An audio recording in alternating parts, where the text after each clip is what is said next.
Sepekan menjelang dimulainya tahun ajaran baru, pemerintah mulai membenahi tata kelola program makan bergizi gratis atau MBG setelah anggarannya tersandung kasus korupsi pada tahun pertama pelaksanaannya.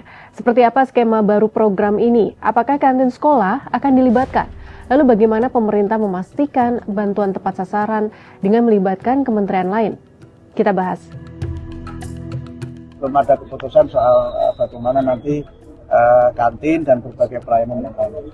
Yang sudah diputuskan dalam rapat tingkat menteri adalah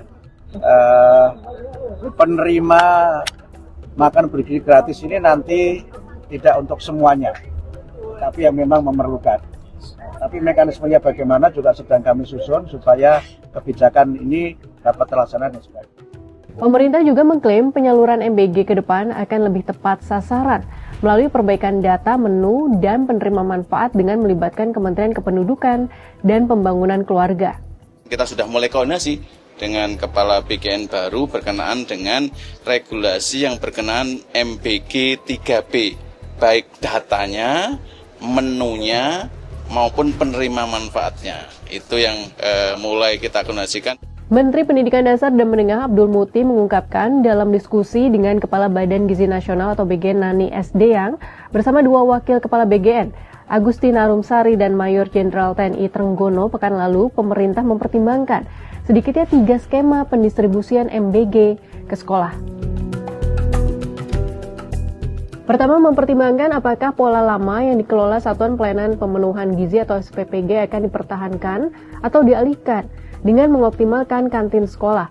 Kedua, menyalurkan MBG berdasarkan kondisi sosial ekonomi murid. Ketiga, menyiapkan skema khusus bagi murid di daerah tertinggal, terdepan, dan terluar atau 3T yang memiliki keterbatasan akses. Terkait penentuan penerima berdasarkan kondisi sosial ekonomi, Muti mengatakan data dapat mengacu pada data pokok pendidikan atau Dapodik yang memuat indikator tersebut. Namun mekanisme penyalurannya masih dikaji agar tidak menimbulkan kecemburuan sosial di kalangan murid. Meski demikian, Muti menegaskan keputusan akhir tetap berada di tangan BGN bersama Presiden Prabowo Subianto. Karena itu sekolah masih menunggu keputusan final mengenai perbaikan tata kelola MBG sebelum kegiatan belajar mengajar dimulai sekitar 13 Juli mendatang. Sementara itu, tim jurnalisme Data Harian Kompas menemukan ketidaktepatan sasaran dalam pelaksanaan MBG berdasarkan olahan data siswa miskin dan kurang gizi dengan jumlah penerima manfaat program.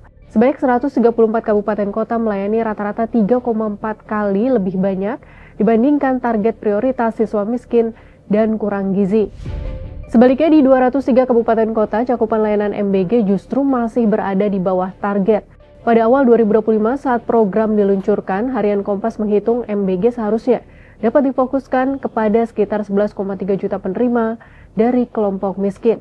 Mereka terdiri atas 5,5 juta siswa SD hingga SMA sederajat yang asupan kalorinya di bawah angka kecukupan gizi, 3,8 juta balita, 1,9 juta ibu menyusui, serta 168.513 ibu hamil.